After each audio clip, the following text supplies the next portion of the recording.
o SBT colocou uma chamada no ar para anunciar: as novelas mexicanas vão ocupar uma faixa na programação noturna. E isso, é lógico, é motivo para comemorar. Porque podem existir 1000 streamings, mas é a TV aberta que chega ao coração do grande público. E uma coisa curiosa é que a chamada foi ilustrada apenas com novelas inéditas. Mas quais novas novelas devem vir de fato para o SBT?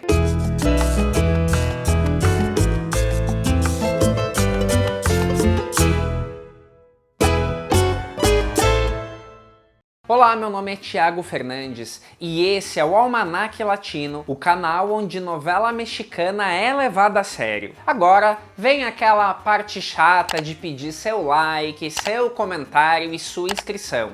E o bom e velho aviso para você clicar no sininho para o YouTube te notificar cada vez que um novo conteúdo é postado. Conheça o colar Coração Indomável, que virou o queridinho das mexicanas por conta do seu pingente prateado com detalhes feitos à mão. Além disso, o pingente abre para colocar fotos. O colar simboliza o coração e a garra das mulheres. Não fique de fora dessa. Clique no link da descrição e veja detalhes. E use o cupom Almanac para garantir o seu desconto. Foram apenas 30 segundos, mas os fãs das novelas mexicanas foram à loucura com o anúncio de que o SBT vai botar um aguardado horário para exibir novelas Made in Mexico à noite. E é uma tremenda oportunidade de conferir novelas sem tantos cortes como as que são exibidas na faixa da tarde, mas principalmente para ampliar a variedade de histórias que são vistas no Brasil. Se a chamada determinasse aquilo que fosse ser exibido,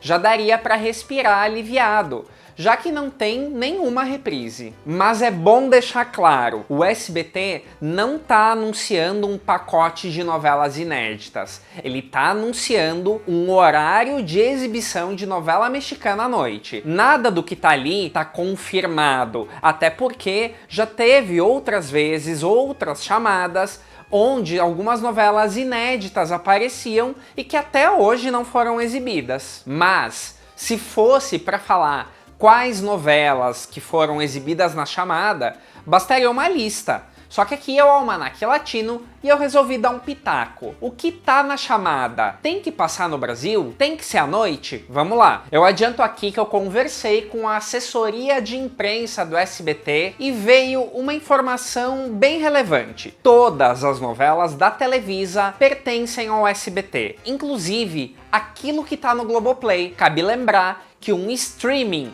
não é um concorrente direto da TV aberta. A assessoria também me adiantou que até o momento da gravação desse vídeo não há nada definido sobre o que virá, quando virá e em que horário virá. Quer dizer, exceto por Se Nos Deixam, que já é anunciada como substituta da Usurpadora. Mas e sobre as outras? Será que virão também? Eu admito que eu fiquei de cara com a chamada abrir com imagens da novela Amor Bravio, que justamente figurou na thumbnail de um dos últimos vídeos do Almanac Latino, com o título Novelas que o SBT decidiu ignorar. Será que ela não foi ignorada então? A novela traz Silvia Navarro e Cristian de la Fuente como protagonistas, sob a produção de Carlos Moreno, e é uma excelente novela, mas eu daria prioridade no horário noturno para produtos mais recentes. Logo, eu escalaria Amor Bravio para tarde,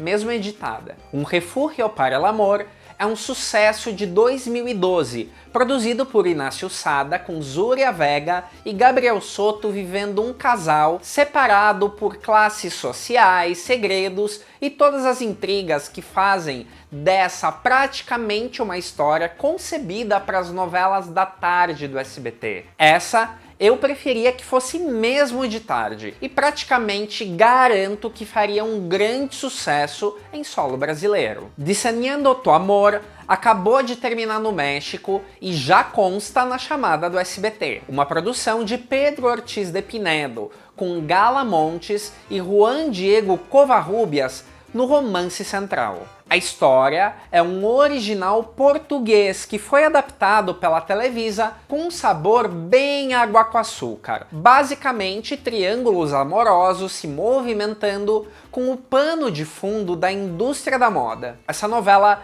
teve índices fracos de audiência no México, mas se posicionou como um êxito nos Estados Unidos. Acho que também tem mais perfil para tarde do SBT, até porque muitos consideraram a novela lenta, e eu diria que é uma aposta incerta. Quererlo Todo foi a antecessora de Diseñando tu Amor, e é do mesmo produtor de Um Refúgio para el Amor. Essa história, protagonizada por Michelle Renaud e Danilo Carrera, gira em torno de uma disputa por herança numa cidadezinha do interior aparentemente pacata. Teve índices de audiência razoáveis. Também considero uma aposta um tanto incerta. Eu não colocaria de noite não. Sinto Mirada é a nova versão de Esmeralda, produzida por Inácio Sada. Como vocês podem ver, um apaixonado pelas novelas rosas. Eu já falei inúmeras vezes dessa releitura da obra original de Délia Fiadio,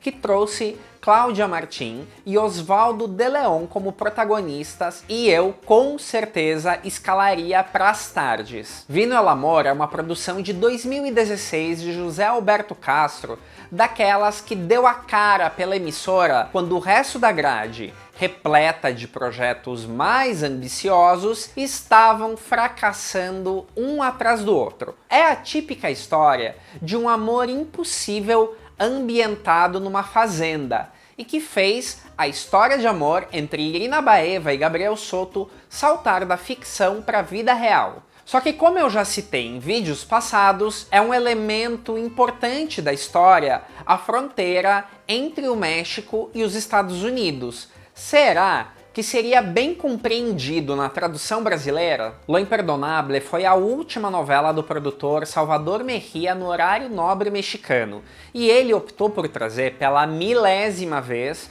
uma versão de A Mentira. Totalmente sem novidades, a única coisa que salvou nessa novela foi a química entre os protagonistas Ana Brenda e Ivan Sanches. Eu francamente nem passaria essa novela no Brasil, até porque a gente acabou de assistir Quando Me Apaixono, que traz o mesmo conflito. Que Te Perdone Dios, por sua vez, é a versão de um êxito do Salvador Mejía. Angeli Nesma produziu a sua própria Abraça-me Muito Forte, e eu não sei porquê, eu sempre desconfiei que o SBT simpatizava bastante com essa novela, que, apesar de não ter feito sucesso, não tem tantos equívocos, além da saturação da história mesmo. Será que faria sucesso aqui? El Color de la Pasión é outra novela que apareceu no vídeo que eu citei sobre novelas que teriam sido ignoradas. Tomara mesmo que não seja. Essa é uma história original dos meus autores favoritos, e apesar de não ser o mais brilhante trabalho deles, saiu uma boa novela com Eric Elias e Esmeralda Pimentel nos créditos principais. Só que com certeza tem mais perfil pras tardes. Ah, mas vão cortar. Eu prefiro um cortezinho ou outro numa cena violenta do que a não exibição da novela, ou cortes mais bruscos no caso de não ir bem, e eu acredito que ela tenha mais chances de tarde. La Sombra del Passado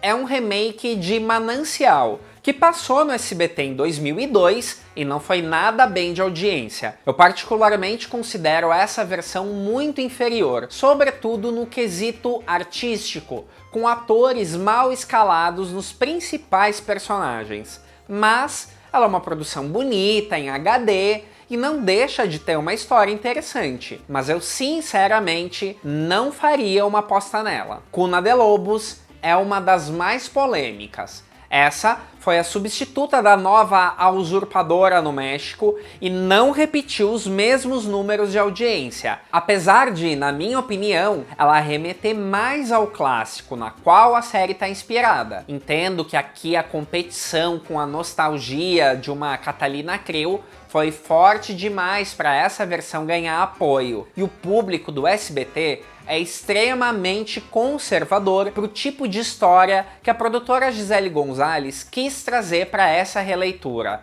Isso acaba caindo no perfil SBT, que tanto exclui várias boas novelas do radar. Vencer el Desamor é a segunda parte do que até agora é uma trilogia chamada Vencer. Essa novela ampliou a audiência da sua antecessora, que foi Vencer el Miedo, e traz a história de 4 mulheres obrigadas a viverem juntas e a conciliar suas diferenças. Uma novela que tem tudo para agradar por aqui. As novelas funcionam separadamente, mas também juntas. Então, eu experimentaria primeiro a Vencer el Miedo à tarde, já que essa tem uma pegada mais juvenil, e depois sim investiria em Vencer el Desamor. A chamada também contempla Vencer el Pasado, que está no ar nesse momento na grade mexicana. Além disso, a novela traz Angelique Boyer e Sebastián Rulli no elenco e tem sido um grato sucesso,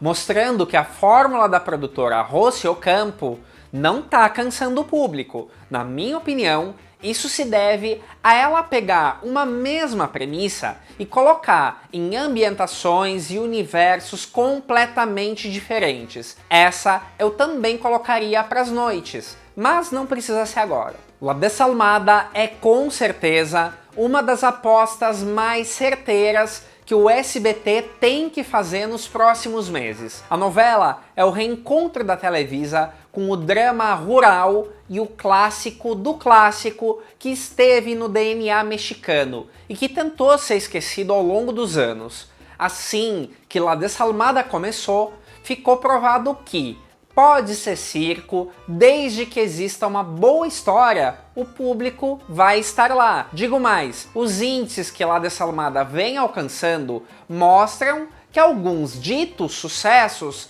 não arrasaram tanto assim. A novela é protagonizada por Lívia Brito e José Ron, ou seja, teria que esperar um pouquinho para passar, mas podem anotar que virá mais cedo ou mais tarde. Espero que de noite, onde ela vai ter potencial para atingir uma audiência maior. La Fuerza del Destino é a primeira novela que abria o vídeo dos sucessos que foram ignorados. La Fuerza del Destino é maravilhosa e todo mundo que já assistiu em geral gosta. Só que data de 2011 e eu repito o sentimento de que eu priorizaria produtos mais recentes para a faixa nobre. Ainda assim, torço para que essa venha. 3 vezes Ana, uma produção de 2016 com Angelique Boyer vivendo trigêmeas, é provavelmente uma das novelas mais esperadas do momento, graças à enorme fanbase da atriz. O que o pessoal parece ignorar é que esse remake de Laços de Amor foi um completo fracasso no México, e ainda acreditam num grande mito,